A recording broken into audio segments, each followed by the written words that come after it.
Iran গত 1 October ইসরায়েলে 200টি ক্ষেপণাস্ত্র চালিয়ে হামলা করেছে।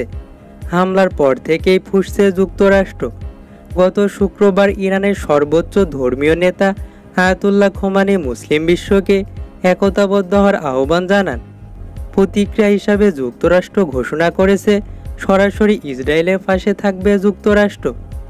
ঘোষণার পরপরই হুতিদের 15 লক্ষ্যবস্তুতে যুক্তরাষ্ট্র ও ব্রিটেন বিমান হামলা চালায়।